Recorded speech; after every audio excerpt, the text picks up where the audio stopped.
Hello, my name is Orla Kirkland and I'm from the University of Exeter. As part of our Discover University programme, we're helping students with transition, and something we'd love to support you with is helping you write essays, and in particular, thinking about critical writing. All of our content today is from our internal University Studies Zone team, which helps support you whilst at university with academic writing.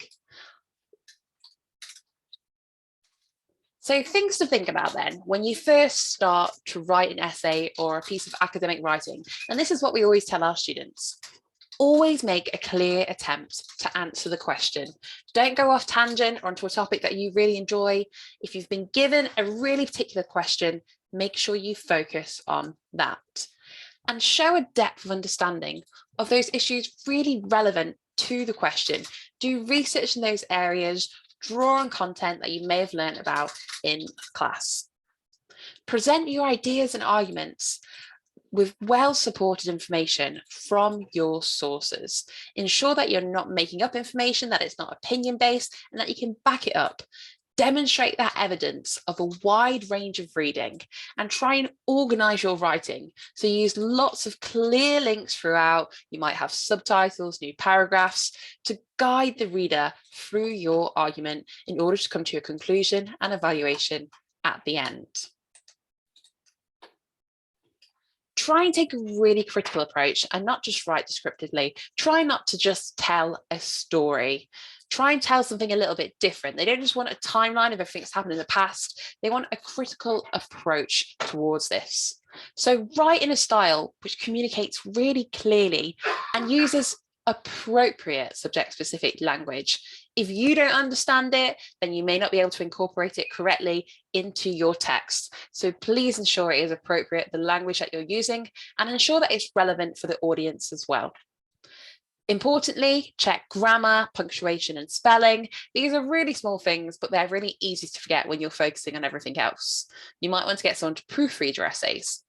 And make sure that all the information from your sources is clearly acknowledged and appropriately incorporated into your text in the right way.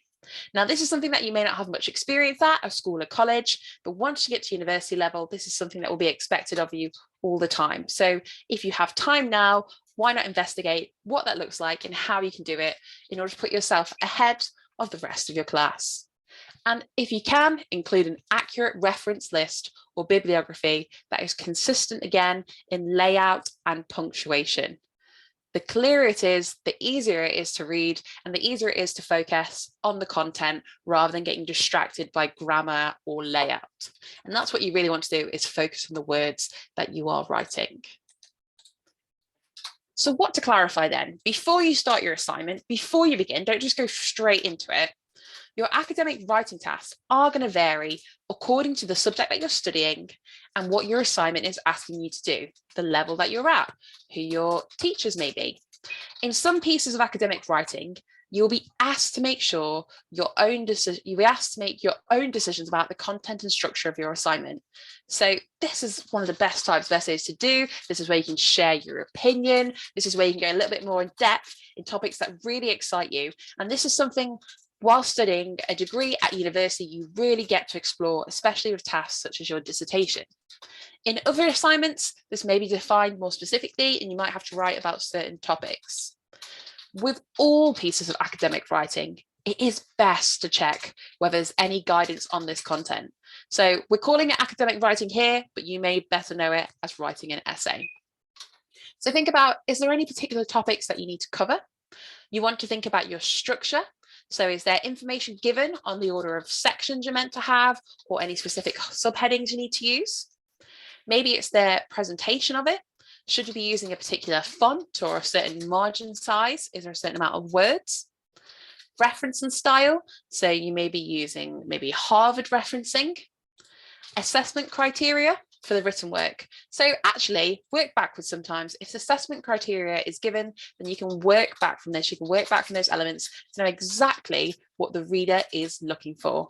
And if you're ever unsure, if you're at university, you normally check your module page or course or module handbooks, or you can ask your module leader. So there are actually different types of academic writing. These may require you to use a slightly different approach, a slightly different style, structure, language, depending on what's really appropriate for your assignment. We're going to think today about critical writing. So writing critically is a skill which can really take time to develop. We've got your reflective writing there, where you may reflect on something that's happened or an incident, or reflect on evidence. You've got scientific writing, where you may be trying to support a hypothesis. And you've got essay writing, which is quite a wide variety. Sometimes you may not need references for this, and this is more typical of what you may be asked in school. It's typically a question that you have to answer. Writing critically is commonly about a topic rather than a question. Writing critically is a skill which can take time to develop. We're going to go through a few questions in our checklist, which will help you develop this skill. Bear in mind that not all the questions in our checklist today will be appropriate to your specific piece of writing or topic area. So, for example, the way in which you develop critical appraisal in your writing may vary according to things like the type of writing you're asked to do, whether it's your essay, report, review of an article, a book chapter, a project, a dissertation, a blog, a web page. Critical writing can be in all different formats. And remember, we're focusing on critical writing rather than descriptive. Why is it important then to focus on critical writing? Well, one of our academics at the University of Exeter, Dr. Chris Burgess, talks about how actually we want our graduates to make a difference. We want them to be influential and, importantly, credible. We want people to be trusting what they say, and this needs to be based on an informed, educated conclusion. So this is why we believe at the University of Exeter it's really important to write critically in order to stand out as a graduate and in order to be trusted and in order to develop your own skills. So first thing first, something that will help you become a fantastic critical writer. We're going to go through the checklist. There's about 10 different areas we're going to think about. And like we said, they may not all be relevant to your writing, but hopefully you may learn a few tips on the way. So the first one is, am I actually clear about my position or view on a topic? Have I identified key points to make or argue? Have I explained the reasons for my view? So this is a great place to start to actually understand the topic. How do you feel about it? Because that will help you give a non-biased opinion when you're writing your essay. So I'll give you a moment just to read through the text that's on the page.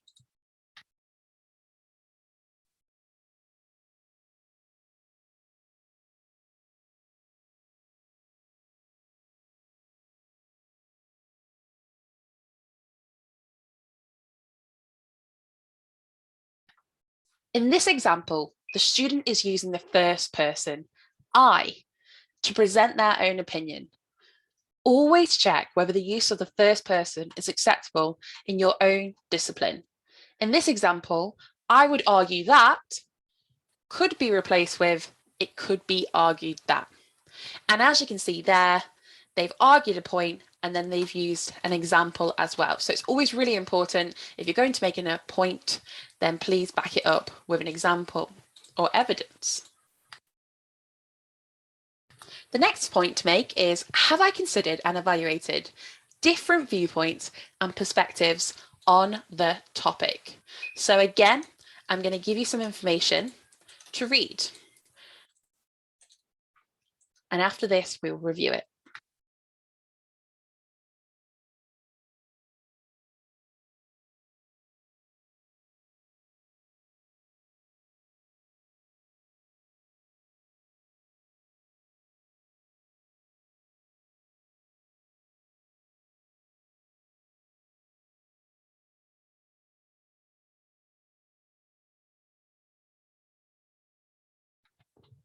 In this example, the student presents some evidence from their reading to support the use of threshold concepts in education. However, they also point out that there are different viewpoints which highlight challenges with the use of threshold concepts. It is important to evaluate the viewpoints by discussing potential strengths and weaknesses. It is also important to draw some conclusions from your evaluation. In the last two sentences, the student does this by suggesting a possible approach to take with the use of threshold concepts. Now, with this information, don't worry if you don't quite understand what a threshold concept is. We're just trying to explain to you that regardless of what the topic may be, you need to think about all of our questions, for example, considering and evaluating different viewpoints and perspectives. So don't worry about the content at the moment, just focus on the examples that we're showing you and how this is seen as critical. So our next one is, have I used relevant evidence from my reading, e.g. theories, research, studies, policy documents to support my key point?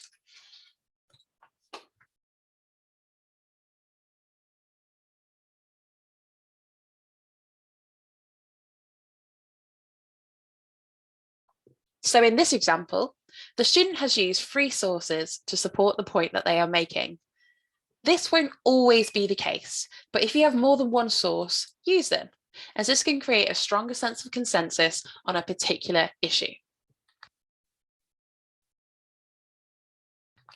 Have I explained things in enough detail? Have I addressed why things might be happening and what this means for my assignment or research? Again, take a moment to read through.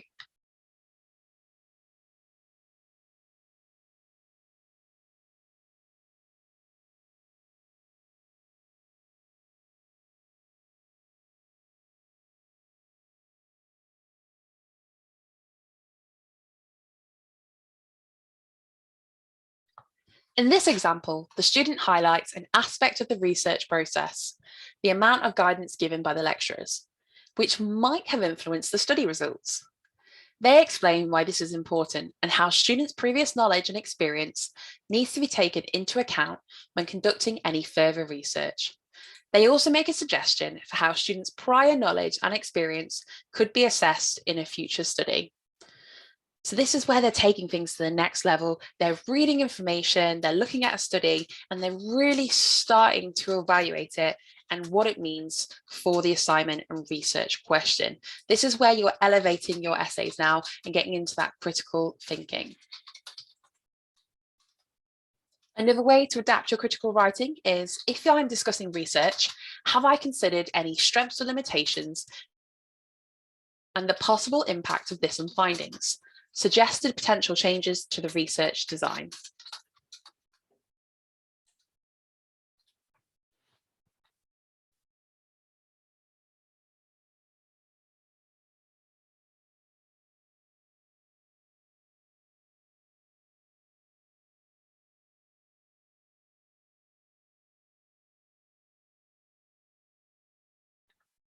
In this example, the student begins by identifying a limitation or weakness with the research study.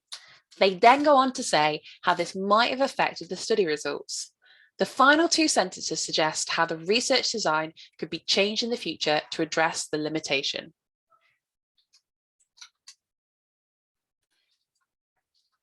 If appropriate, alongside of our evidence, have I used examples from my own practice to support the points made? This is useful for reflective writing.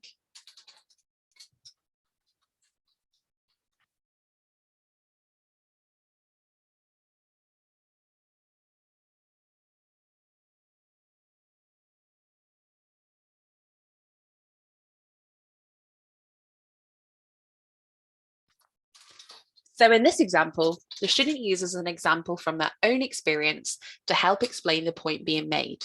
Using the first person, my, makes it clear that the comment is from their own experience or practice. If you are being asked to include aspects of this kind in your assignment, always check with your lecturer on the best way to present this in your writing. The student then supports their example with a comment from car and chemists, which adds strength to the point they are making. It would be helpful if the student then developed a discussion by explaining which social and personal factors impact on students and why this might happen.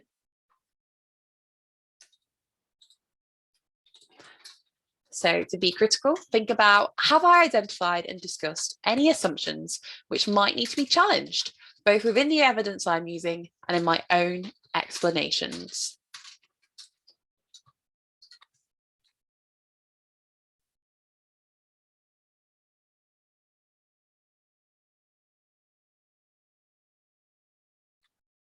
In this example, the student suggests that the author, Perkins, is making an assumption that the challenges students face in their learning are a negative issue. They also suggest why this might not be the case. When making suggestions about assumptions that an author might be making, it can be helpful to use cautious language. For example, the student uses phrases such as appears to assume and it could be argued.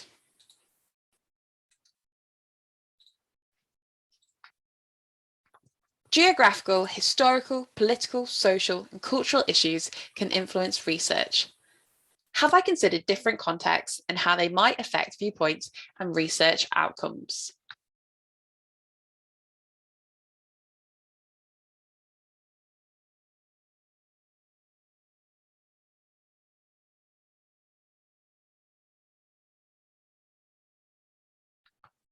In this example, the student's assignment was about learning in a school setting. It is important to point out how a different context might affect the results of a research study. The student suggests what might need to be adapted with the findings from the HE study so that they can be applied in a different context, such as in school. It would be helpful if the student then gave an example of how teachers could make those adaptations.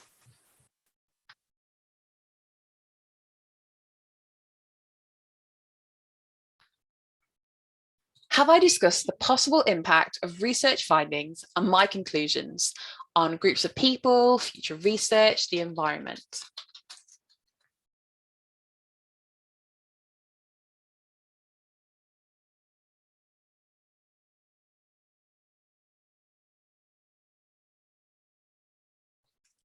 In this example, the student highlights the fact that the study findings would have a specific impact on the need for resources, such as staff and training.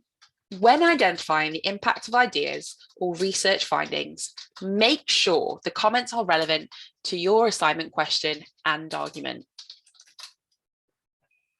And finally, have I suggested possible changes or made recommendations for specific areas of future research?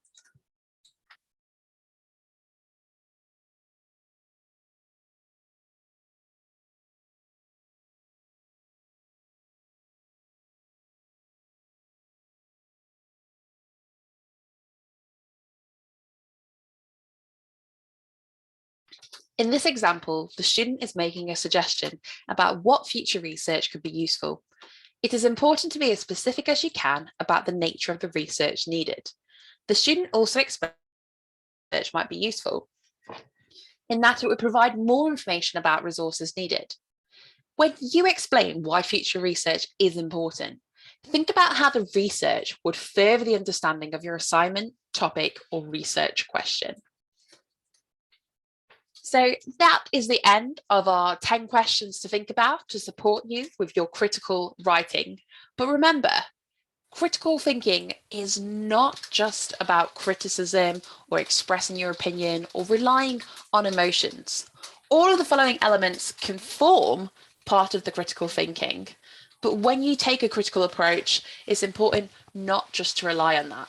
So, for example, when you're evaluating an argument or the findings from a study, you need to consider the advantages, strengths, and valuable evidence, as well as the disadvantages, weaknesses, and problematic aspects. So it's not just criticism, it's pros and cons, advantages, disadvantages. So make sure you are thinking, although the word critical is quite a negative word, you are also thinking about the advantages as well. You're trying to give a balanced approach. And like we said, it's not just about expressing your opinion. It is important to make sure you explain why you're taking a particular viewpoint. Where appropriate, try and use evidence from your sources that you've read to support the points that you're making. And therefore, it's no longer just an opinion. Once you're starting to back that up with evidence, it's a different viewpoint. It's not about relying on emotions. It's important to take note of your emotional response to something you're reading or listening to. For example, certain viewpoints can make you feel really angry, excited, confused, sad, and this can alert you to be really important issues. And that's normal. That's normal. You've chosen to study this topic, you're interested in it. It's normal to have those reactions. However, in this situation, it can be really helpful to just take a step back and think about why you're feeling this way. The aim would then be to see if you can translate those feelings into arguments, which you can include in your writing or presentation. And that, again, is why it's important to back it up with evidence too. So thank you very much for listening to our presentation today. Hopefully you've learned a few new things to help you with your critical writing. But good luck, and we hope to see you soon at one of our Discover University sessions.